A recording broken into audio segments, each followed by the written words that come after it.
What's up, everybody? It's Christmas Eve morning, and I'm just cruising out to my friend Chuck's place. Chuck is a really good friend of mine, actually another Fox body enthusiast as well. He's working on a 81 coupe, and he's turning his into a race car.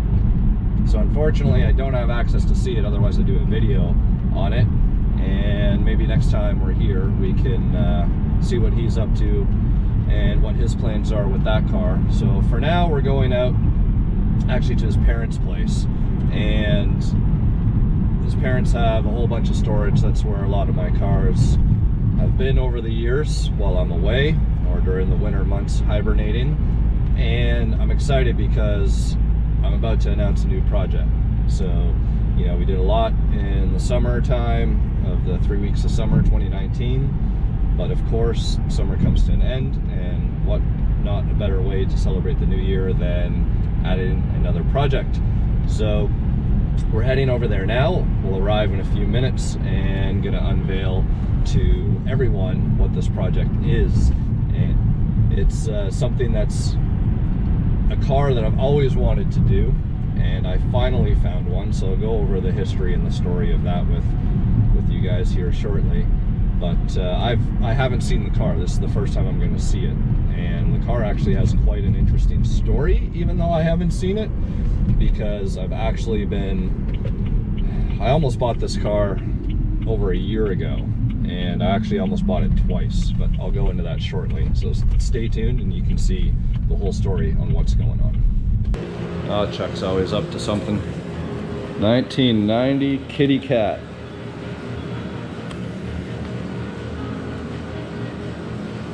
Bunch of sleds. Those are the types of activities that we do here in Canada. This barn is actually where, when we were 16, we were tearing down cars and building them in here. And I still remember one of my cars, I forget which one it was the first car to ever be on this lift. So a lot of memories here. Which car was the first one on this lift?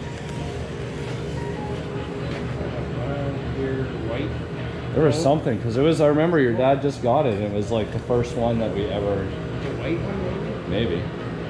What was before the white car? You're one of the convertibles, maybe. Convertible, yeah, the convertible was on it. I don't even remember. So many cars in the here. Yellow car. The yellow convertible. Right. Dash. All right, new project.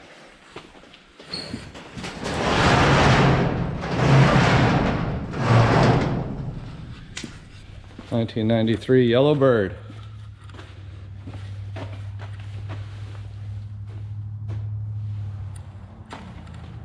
Oh, it's automatic.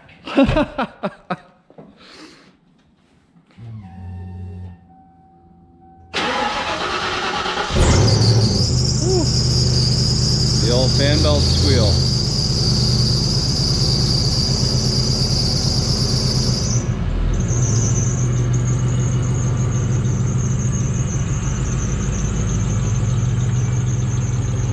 Hey guys, so here we are, the 1993 limited edition anniversary Canary Yellow Mustang project of 2020.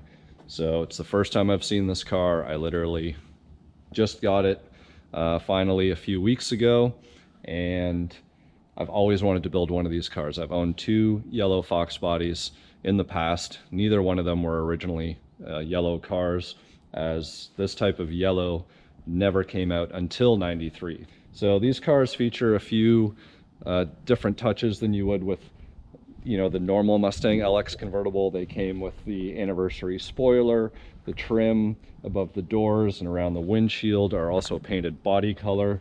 There's a Mustang logo embroidered into the headrest, and other than that, there's nothing performance or related or anything else that's fancy. You know, chrome pony wheels instead of, you know, the silver finish. But other than that, just a normal Mustang LX with a bright paint job.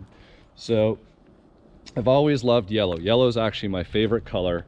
A lot of people would never guess that. They would assume, you know, I like silver, I like white.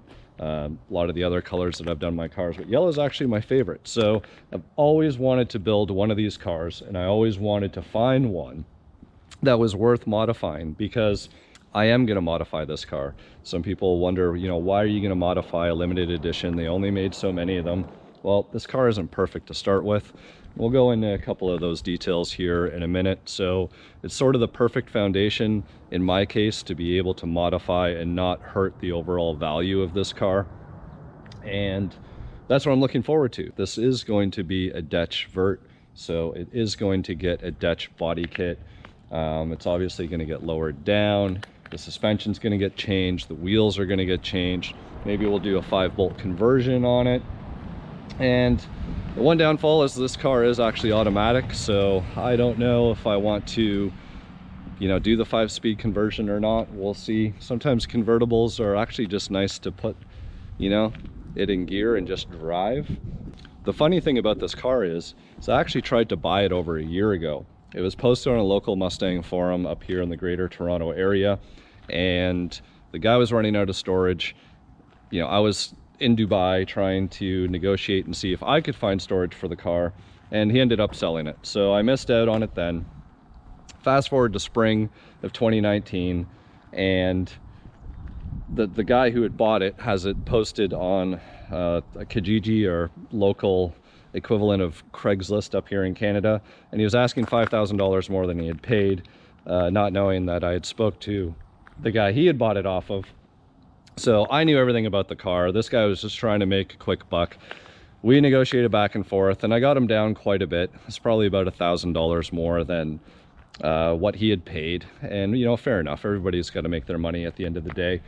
But by the time the car showed up, and my friends looked at the car for me because I was overseas, they called me up and they said, "This car isn't worth the money, man." And they sent him away.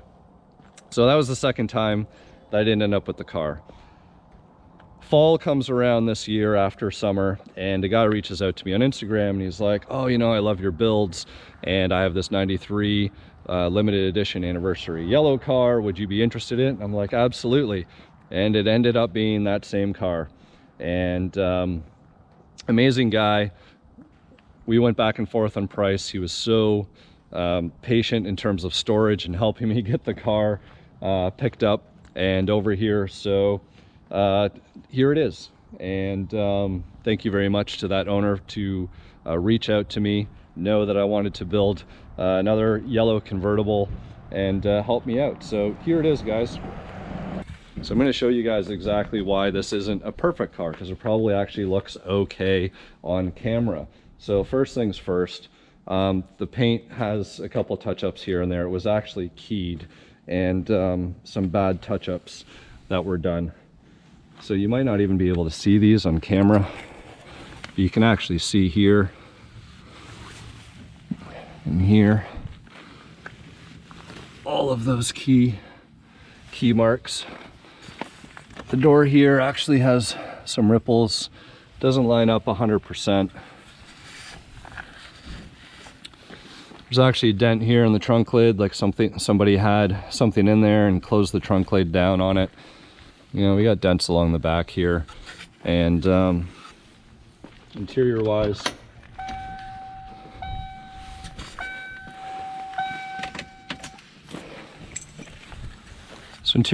the car is actually very, very clean.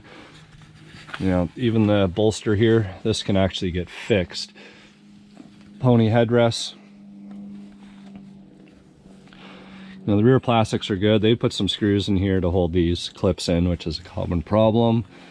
But other than that, the interior is very clean. Looking in here, there's a little bit of corrosion, a little bit of rust here. But other than that, bottoms of the doors, inside the quarter wells, everything like that is actually very clean on this car. Yes, all the VIN stickers are there, which means that the car hasn't been hit, hasn't been in a major accident, and you know, it looks extremely clean underneath this hood. The problem is, down in here, you can actually see, and I just poked a hole, in the strut tower. So I don't know if you guys can see that, but right around underneath the master cylinder and the distribution block here, it's very punky, so that needs to get repaired. The passenger side isn't too bad. So there you have it, guys. Here is one of the projects for 2020. Super excited about. Like I said, the paint's gonna have to get redone on this car. You know, gonna have to fix up that area in the strut towers, get the engine all re-gasketed, cleaned up. Everything on this car mechanically is extremely sound. It does have a little bit of a belt squeal because, well, it's cold here right now, but even the air conditioning works on this car. So I'm extremely excited about that. You know, it has a newer top on it. This is actually in pretty good shape. Normally the 93s don't have this piece on here, so that's kind of unfortunate because I like that one-piece look that the 91 and up cars have, but hey, that's fine. You know, the top being done and in good shape, we're already ahead of the game. Other than that, you know, on camera and from the background, this car looks amazing, but you know, those areas that I showed you need to get fixed to make this car really pop and to, you know, personalize it and make it a true infamous project build. So here you have it, folks. It's going to be going back into here. It's going to be stored until springtime, and I'll start ripping into it when I come back, and we'll see how this car can get transformed in 2020. So make sure you guys subscribe and like, share these videos. You know, I've got some really good comments, some really good feedback in the past few months since I've been releasing them, and it's you guys that motivate me to carry on, to keep doing this stuff, and I just want to keep doing it even more. So, you know, we got a lot done in 3 weeks last year. Just imagine everything that could be done if I had 3 months or if I had 3 years. So there you have it, folks. Look forward to it. Stay tuned.